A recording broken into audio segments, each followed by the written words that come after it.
Halo Sobat Ensiklo, bertemu lagi dengan kami, tim Ensiklo. Nah, pada kesempatan kali ini, kami akan menjelaskan tentang bagaimana pembentukan tajuk atau cabang tersier pada pohon anggur dalam tabula pot. Nah, mengingat banyak pertanyaan dari teman-teman yang menyimak video kami sebelumnya, tentang bagaimana pembentukan jika memulai dari tunas utama atau bud, atau kemudian pertanyaan lainnya mempertanyakan bagaimana jika pembentukan dengan menggunakan tunas air. Nah, mengingat ada dua kubu besar ini yang mempertanyakan dua hal yang menurut kami sama-sama produktif, maka kali ini kami akan menjelaskan tentang pembentukan cabang tersier anggur dengan menggunakan tunas utama atau bud.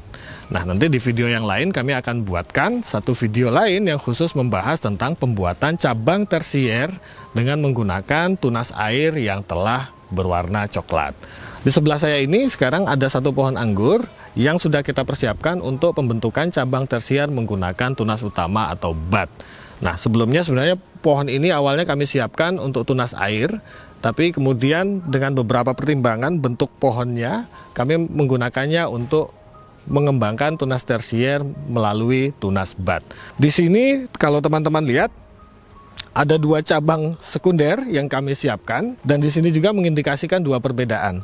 Satu cabang ini adalah cabang di mana tunas airnya kami pertahankan sampai panjang dan besar, dan satu lagi adalah cabang di mana tunas air selalu kami habisi. Cabang ini yang saya pegang ini adalah cabang di mana tunas air saat pertumbuhannya kita pertahankan. Nah, tampak pada cabang sekunder yang tunas airnya kita pertahankan, cabang akan menjadi lebih besar. Seperti ini contohnya. Ini tunas air sampai menjadi coklat ya.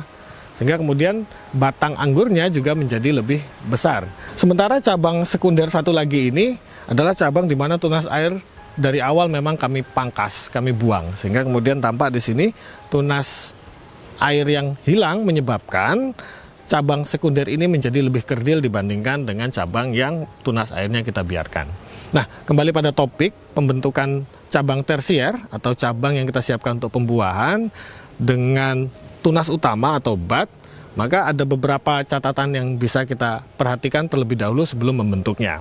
Yang pertama, teman-teman, kalau teman-teman menginginkan membentuk cabang tersier dari tunas bud, pastikan bahwasanya cabang utama atau cabang sekundernya itu sudah berwarna coklat. Nah, ini kita lihat sudah berwarna coklat, dan biasanya banyak yang menganjurkan juga supaya setidaknya berukuran sebesar pensil. Nah, ini ukurannya sudah lebih dari pensil. Jadi kira-kira secara vegetatif cabang ini sudah siap untuk kita bentuk ke cabang tersier. Yang kedua, teman-teman, saat kita mempersiapkan cabang tersier ini atau hendak menumbuhkan tunas dari tunas bud, pastikan bahwasannya pH tanah kita bersifat netral atau tidak asam, karena biasanya kalau pH yang asam menyebabkan nutrisi tidak akan naik ke batang atau tanaman tidak bisa menyerap nutrisi yang tersedia di dalam unsur hara. Nah, biasanya salah satunya itu terjadi ketika musim hujan. Selain itu memang kalau musim hujan ketika kita merompel terlalu banyak dengan perlukaan semacam ini, nanti kemungkinannya ada risiko pohon ini terpapar penyakit tertentu, misalnya cendawan atau penyakit-penyakit lainnya. Pohon ini sudah saya bersihkan terlebih dahulu, tampak potongan-potongannya, agar nanti saat menunjukkan kepada teman-teman bagaimana prosesnya itu akan menjadi lebih mudah. Sebagai pengantar lainnya, teman-teman, di sini kalau teman-teman lihat ada satu cabang tersier yang tumbuh dari tunas air. Nah, ini tunas yang bisa kita tumbuhkan sebenarnya menjadi cabang tersier, tunas air ini ya.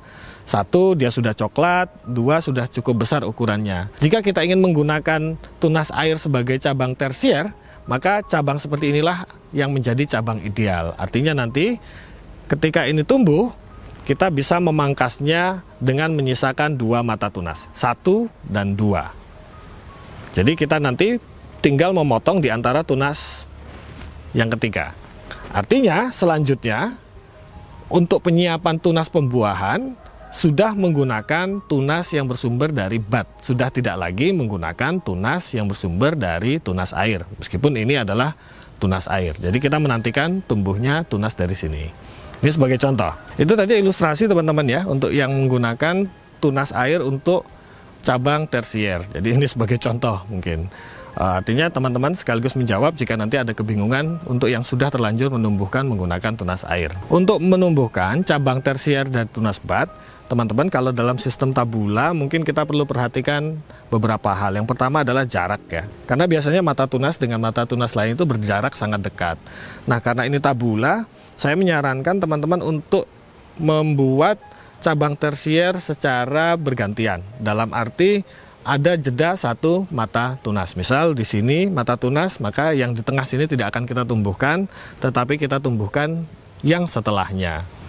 Untuk sortasi biasanya, untuk pemilihan saya memilih mata tunas yang memang sudah menghadap ke atas. Nanti akan memudahkan dalam pertumbuhannya. Untuk proses pembentukan cabang tersier menggunakan tunas bud sebenarnya prosesnya sangat mudah. Yang pertama adalah dengan membuang cabang ini ya, mata tunas air yang tumbuh di dekat tunas bud. Sebagai contoh, ini adalah mata tunas bud yang tumbuh ke atas. Nah, saya ingin menumbuhkannya, maka saya dapat membuang tunas air yang tumbuh di sebelahnya. Jadi secara selang-seling, setiap mata tunas yang menghadap ke atas, tunas airnya akan saya buang. Itu tadi sudah saya buang, maka di sini akan saya buang juga. Nih, karena di sini ada mata tunas, ini tunas bud ya. Maka ini juga akan kita bersihkan. Di sini 1, 2, 3 ada selingan mata tunas, maka mata tunas yang di sini juga kita buang. Teman-teman, inilah batang anggur yang tadi semua tunas airnya sudah kita buang dengan harapan bahwasanya tunas bud atau tunas utamanya nanti akan sprout atau akan muncul atau akan tumbuh sehingga kemudian menjadi cabang tersier yang kita harapkan menjadi cabang pembuahan. Sebagai catatan lainnya teman-teman, sebelum melakukan pemangkasan atau pembentukan tunas tersier ini, pastikan bahwasanya nutrisi yang ada di dalam pot atau media tanam tersedia mencukupi. Atau lakukanlah pemupukan vegetatif terlebih dahulu karena kita sedang mempersiapkan cabang yang akan nanti menjadi cabang tersier. Nah, ketika pemangkasan sudah terjadi, biasanya 1-2 titik akan mengeluarkan air, dan ini wajar teman-teman, menandakan pohon yang sehat selama beberapa saat akan mengeluarkan air yang menetes. Nah, bagaimana kemudian untuk menjadikan tunas ini tumbuh serempak? Biasanya kalau habis pemotongan kita biarkan ini akan tumbuh tunas secara tidak serempak. Nah, ada 2 cara untuk menjadikan pertumbuhan mata tunas bud ini menjadi serentak. Yang pertama adalah dengan memberikan cairan atau zat yang bisa merangsang pertumbuhannya. Banyak orang menggunakan Dormex atau perangsang tumbuh lainnya. Cara lain untuk membuat tunas ini agar dapat muncul secara serentak adalah dengan melukai budnya. Jadi tunas bud itu pada ujungnya sedikit kita kelupas atau kita lukai. Nah, nantinya ini akan merangsang agar tunas tumbuh lebih cepat. Sehingga kalau semuanya kita lakukan hal yang sama, maka tunas dapat tumbuh secara lebih serentak. Selanjutnya, setelah pemangkasan ini dilakukan, teman-teman jangan lupa untuk memberikan air ke dalam media tanam sampai jenuh. Air ini yang nanti akan membantu anggur mencukupi sumber daya cairan untuk menumbuhkan masing-masing tunas yang kita harapkan. Baik teman-teman, itu tadi panduan tentang membentuk cabang tersier pada anggur dalam tabula pot.